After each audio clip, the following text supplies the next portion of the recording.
सगळ्यांकडे फिरून घ्या सर. या सर, जाधव सर.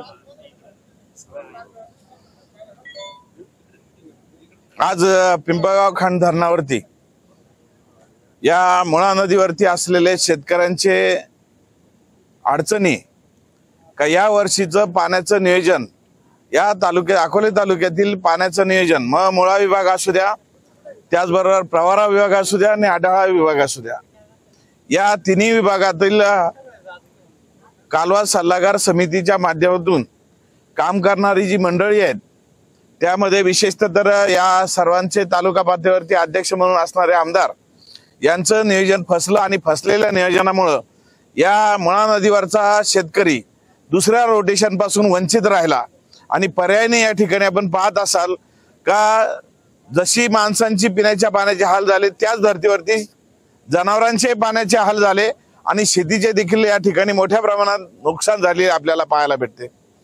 आपण पाहत असाल की योगायोगाने धरणामध्ये थोडी पाण्याची आवक झाली आणि ही आवक झाल्यानंतर क्रमप्राप्त हे होतं की असलेल्या गावांच्या पिण्याच्या पाण्याच्या करता का होईना हे पाणी तात्काळ सोडणं गरजेचं होतं, परंतु हे पाणी सोडायच्या दृष्टिकोनातून म्हणजे जो शासकीय प्रशासकीय मार्ग आहे त्याला कायदेशीर परवानग्या घेऊन पाणी सोडणं हे न करता काही आमदारांनी त्यांचे समर्थक पाठवून कुलूप तोडून काहीतरी नाटक करायचं आणि रात्रीतून थोडं पाणी सोडलं असं काहीतरी वाच्यता करायची आणि त्याचं श्रेय घ्यायचा प्रयत्न आपण एक 2-4 दिवसापूर्वी या ठिकाणी पाहिला।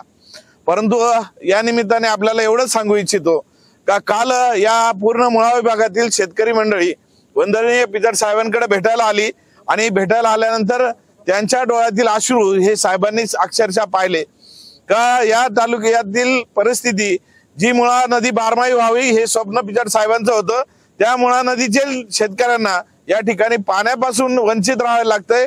त्यांच्या डोळ्यातले अश्रू या ठिकाणी आलेले साहेबांना देखील या ठिकाणी सहन झालं नाही। तात्काळ मला या ठिकाणी सूचना केल्या राज्याचे उपमुख्यमंत्री माननीय देवेंद्र फडणवीस साहेब, त्याचबरोबर या ठिकाणी जिल्ह्याचे जिल्हाधिकारी असतील, इरिगेशनचे काळे साहेब आणि त्यांचे सर्व अधिकारी असतील, त्याचबरोबर प्रांत साहेब असतील, त्याचबरोबर या ठिकाणी पालकमंत्री असतील, या सगळ्यांशी संपर्क करून तातडीने काल पाणी सोडायचा निर्णय झाला आणि निर्णय होत असताना एक दुर्दैवाची बाब सांगावीशी वाटते का काल साधारणपणे 4-4:30 वाजता हे पाणी सुटणार होतं, परंतु ते पाणी लांबवता कसं येईल कारण की आपल्याला श्रेय घेता येत नाही हे काही जणांच्या डोक्यात घुसलं आणि परिणाम स्वरूप पुन्हा एकदा या नदीवरच्या काठी असलेल्या गावांच्या खरोखर विहीर आहेत का हे पाहण्याकरता काही अधिकारी मंडळी पाठवली। त्यावेळेस या ठिकाणी इतका संताप आला आणि संताप आल्यानंतर खरोखर म्हणजे जो या ठिकाणी पाण्यापासून वंचित राहिलेला माणूस आहे, आपण आपल्याकडे साधी घरामध्ये आपण म्हणतो का घरात कुणी आला पाहुणा आला तर पहिले आपण तांब्या पाण्याचं घरात किती एखादा हंडा असू द्या एखादी कळशी असू द्या पण तांब्याचा भरलेला ग्लास किंवा तांब्या भरून आपण पाणी द्यायची आपली पद्धत असते। आज या तहानलेल्या माणसांना पाणी देण्याच्या दृष्टिकोनातून राजकारण करून काही का होईना लेट झालं पाहिजे आणि कदाचित आज माझ्या हस्ते किंवा याच्या हस्ते किंवा त्याच्या हस्ते पाणी सोडायचा कार्यक्रम होता, परंतु माननीय अधिकारी जे आहेत त्या सर्व अधिकाऱ्यांशी बोलल्यानंतर तात्काळ रात्रीच्या रात्री हे रोटेशन सुरू झालं पाहिजे, शेतकऱ्यांपर्यंत पाणी गेलं पाहिजे ही ठामपणे भूमिका मांडली आणि त्या भूमिकेला संबंधित सर्व अधिकाऱ्यांनी देखील एक चांगला प्रतिसाद दिला आणि त्याच्यामुळे खऱ्या अर्थाने या मुळा नदीचे जे रोटेशन आहे ते रोटेशन आपल्याला सुरू झालेलं आपल्याला पाहायला भेटते। आदरणीय या तालुक्याचे भाग्यविधाते आदरणीय पिचड साहेब, ह्या 40 वर्षाच्या कालखंडामध्ये मुळा नदी असेल, प्रवरा असेल, आढाळा असेल, तिन्ही नद्या बारमाही करण्याचं काम आदरणीय पिचड साहेबांनी केलं। अनेक शिक्षण संस्थेचं आदिवासींच्या मुलांसाठी उपलब्ध शिक्षण संस्था करून दिल्या आणि आज सुद्धा हे पिंपळगाव खांड धरण न बसणारं धरण यामधली काही लोकांना त्याच्यातली कल्पना नाही, पण मी जवळून पाहिलेली ही परिस्थिती पिंपळगाव ज्या वेळेला तुमचं 26 TMCचं धरण खाली झालं मुळा डॅमला, त्यावेळेला पाणी उपलब्ध नसताना आदरणीय हांगेकर साहेब होते आणि पिचड साहेबांच्या प्रयत्नाने 1.5 TMC गाळ दाखवला, वरचे वळण बंधारे दाखवले आणि मग पिंपळगाव खांड हे धरण खऱ्या अर्थानं झालं. अतिशय पिचड साहेब कोणी काही जरी म्हणत असेल तर त्याचा मी साक्षीदार आहे.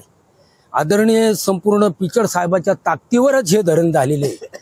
त्याचं कारण असं का रोमा लांडग्यांचं पुणेमध्ये आम्ही 3 वेळा पिचड साहेबांबरोबर गेलो. रोमा लांडग्यांची त्यांच्या बंगल्यावर मीटिंग झाली.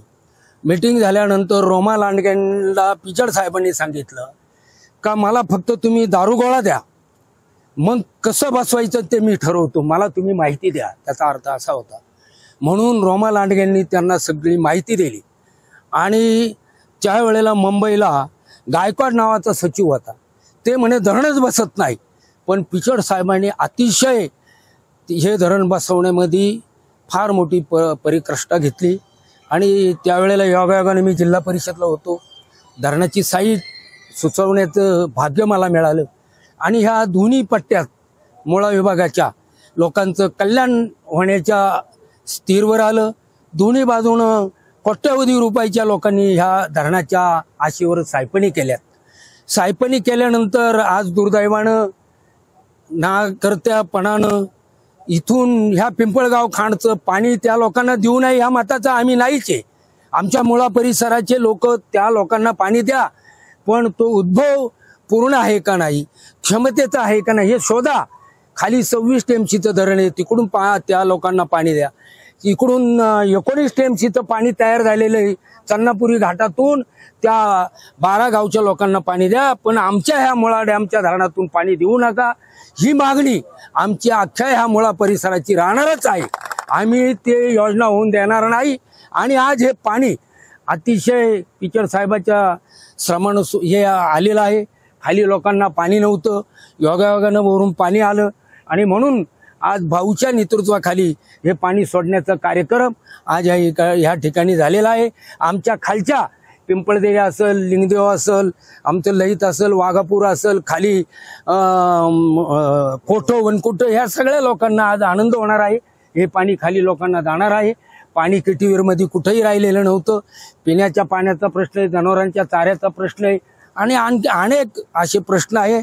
आणि मी सर्व या ठिकाणी कार्यकर्त्यांना विनंती करेल, बाबा हो, कुठंही ज्या वेळेला आपण निर्णय घेतो, निर्णय घेताना चुकीच्या गाडीमध्ये बसू नका, चांगल्या गाडीमध्ये बसा, म्हणजे आपला मार्ग सुकर होईल. हीच मी सर्वांना आता या प्रसंगी विनंती करतो.